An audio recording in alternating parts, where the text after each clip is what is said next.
report yung mga insidente na kung saan involved na yung website ng Navy. Klaruhin lang din natin sir, meron bang pera involved dito? So kung meron nag-alok sa'yo sir ng pera, ayon sa Navy, mananagot raw ang kanilang na-arrest ng kawan at mas palalakasin ang kanilang cybersecurity ng kanilang mga data. Yung data na nakuha, these were all mostly open sources. When we say open sources, ito ang collated from TV, from print, and from radios. And then these are disseminated to the senior leadership of the Navy until such time that the case is completed, and then you will know what will be the appropriate sanctions. Para sa GMA Integrated News, John Consulta, nakatutok, 24 oras.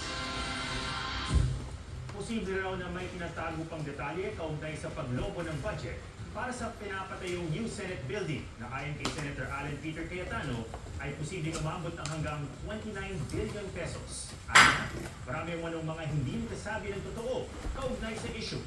Nakatutok si Chino Gaston. May mga bagong dokumento at impormasyong nadiskubre si Senate Accounts Committee Chairman Senator Alan Peter Cayetano na posibleng magbigay linaw kung bakit lumobo ang construction cost ng tinatapos pa lang ng new Senate building. Hindi pa masabi ni Cayetano kung sino-sino ang dapat madiin sa paglobo ng halaga ng proyekto. Pero malinaw daw na marami ang hindi nagsasabi ng totoo. Just this week I found out maraming tinatago sa atin.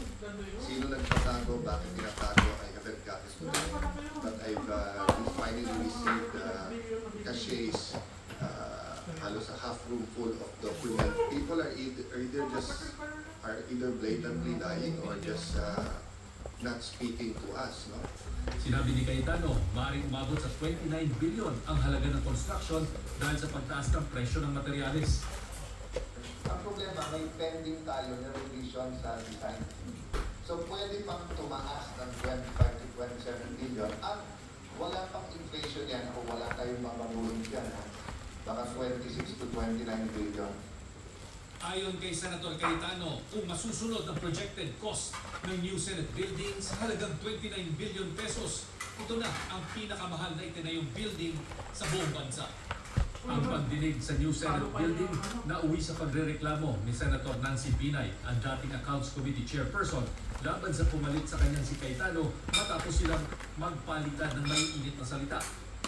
Kapwa daw silang handang magkaharap sa isasagawang conciliation para subukan munang magkaayos sila. I think it's a good idea na magka-conciliation. But in this case kasi, this is all about the new Senate building, the delays and the cost. Yung secondary yung relationship namin, secondary yung if I can use the word tampuhan, di ba? As I said, I'm not perfect. I apologize to the public and the report naman kasi di man dapat nangyari. Susunod po tayo dun sa proseso na gagawin po ng chairperson ng Committee on Ethics. And kung sa tingin mo niya na gusto niya na mag-isa po na kami parang through a mediation, susunod po tayo dun sa ganong proseso. Para sa GMA Integrated News, Chino Gaston nakatutok, 24 oras. Walang unahan pero kailangan magpayo kapag daraan sa isang lugar sa Sagray, Bulacan. May tagas kasi ang isang